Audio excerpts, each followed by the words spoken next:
Yeah, all right. Hello. Hello, everyone on the YouTubes, even though I'm streaming on YouTube now too. So I kind of want to make like a short video for this one because I'm pretty sure people is gonna ask anyway. So because we are having the My Hero Academia collab right now. So what essentially is the case is that the moment we complete this event or whatever, we are able to get a free class weapon. Like we got a class weapon ticket which allows us to exchange any of the roll 4 and the EX2 weapons for basically for free, right? So my biggest and most obvious was the word suggestion for this is that you ignore roll 4 entirely. You pick one of the EX2 classes. The reasons why is because that EX2 classes will never be unlocked until you get the class weapon. Like the moment you get any of these weapons, like to the like not fully unlocked, but like unlocked to upgraded to a specific point, then only you get the weapon, the class unlocked. So in order for you to do that, especially if you're a newer player, is definitely a much better way to get one of these. Also, if you're also super new as well, if you guys didn't know, you can only unlock, if I recall correctly, you can only unlock roll 4 classes the moment you get a class weapon as well. So like any of the 4. But for EX2, you need to get individual. So basically, a big win-win situation is that you pick any of the EX2 classes, you unlock all roll 4 classes as well. Essentially, that's how it is. Because this is also technically like the same back in the day where we had the what's the event called? It was a collab with Demon Slayer. Yeah, so Demon Slayer, we had a collab where everyone literally just got a free free Kanishige or Kango or whatever. So everyone had like a free Kango class unlocked or whatever, and then they have like the roll 4 shit unlocked as well. So yeah, essentially you can pick whatever EX2, it'll be fine as well. But if you want like the much better or easier one that is better in a way for newer players, obviously Kango's weapon is one of the best ones because Kango, it's slow, but it's efficient and it's good, right? You can't really go wrong with Kango for obvious reasons. If you haven't gotten Kango yet, then that's definitely the way to go. If you already got Kango, the other ones I probably would suggest is that you can also go to unlock Glory Bringer. Glory Bringer is also a relatively good class now. You can also try to unlock Doctor as well. Doctor is also a relatively good class too. Like when it comes to like you want to just play the game, just like nobody's helping you and shit. You're like trying to solo stuff. Doctor is also really good for that. And then another one, if you don't really like the whole Ogi thing with Kango, you can also go with Rising Force. Rising Force is also another type of Ogi or charge attack oriented kind of class, which is also really nice, which is also very newbie friendly, I would say.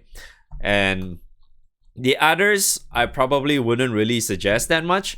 Rune Slayer is kind of okay, but it gets very, very complicated in a way because you have to do like combinations and stuff on the class to make it somewhat worthwhile in a way.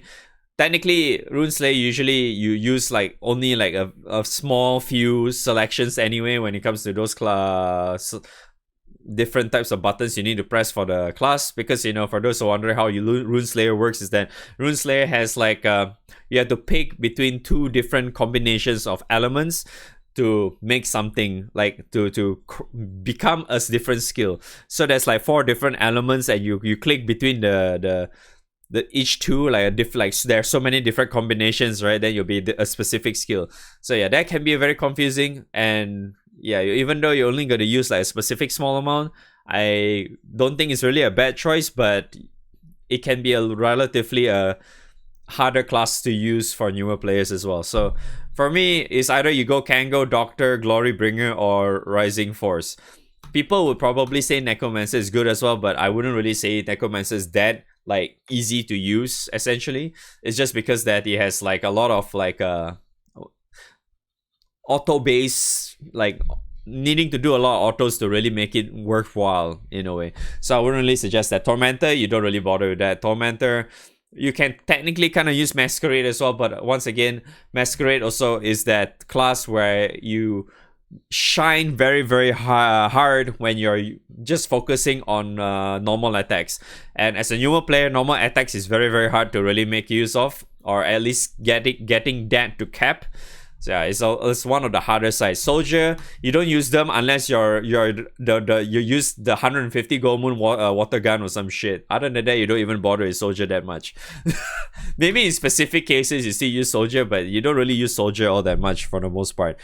So yeah, that's kind of like what I would suggest. So it's either the easiest one, if you haven't gotten Kango yet, just grab Kango. It's literally one of the best class for newer players to really essentially make use of. It's really, really good because you do not really need to rely on your team or having like specific characters to really go relatively good. You just have Kango, you put that, you pick whatever element that you want to use it for. Any of the 6 elements is fine. Just pick which one you feel like you're picking. Your MC basically hard carries your entire team. That's how it is. Because your MC is just gonna give your entire team insane amount of meter, all thanks to the class weapon. That's basically how it is. And yeah. So the rest is kind of like how I mentioned. Glory Bringer just gives you a lot of auto base as well. But the reason why Glory Bringer is also really good, for those who's wondering, if you have like katanas and swords that are relatively decent, you can actually use them to make your class even stronger. So like, for example, you can just use another stupid example I would say is like, yeah, you can use hunting on MC, which is another 150 gold moon weapon, and MC is just going to be fucking insanely strong, yes. But the reason why I also suggested Glory Bringer in a way is that as a new player, it's also very helpful because they have like a higher cap ceiling in a way, where especially if you want to slime and if you're not able to hit it the numbers properly or whatever, especially for in Akaram, because Akaram gets once you go in like the extreme difficulty, it caps your plane damage in a way. Glory Bringer increases your cap to at least something instead of you using Swordmaster. Swordmaster is lower capped compared to Glory Bringer, that's why. So if you want to do like the whole plane damage stuff with your MC, Glory Bringer is definitely a way to go. And then having like any form of main hands makes it somehow better in a way. Even though it's an auto-based class, but it can also be something else otherwise as well. It's really, really helpful. Plus, not to mention, when you get your like whatever sword or weapon that you use as a main hand, you go with your when you awaken the thing, you basically have like a lot of weapons. Just straight up gives you like guaranteed multi-attack or whatever shit like that. So it's just at least is a little bit more consistent that way as well. That's why I'm also suggesting Glory Bringer. That is very helpful for newer players as well. So yeah, so that's kind of like my suggestion for a class weapon, if anyone's wondering. Hope you guys find this helpful in any way, shape or form. I will see you guys whenever I decide to upload something new. Okay, all right, thanks for watching. Bye.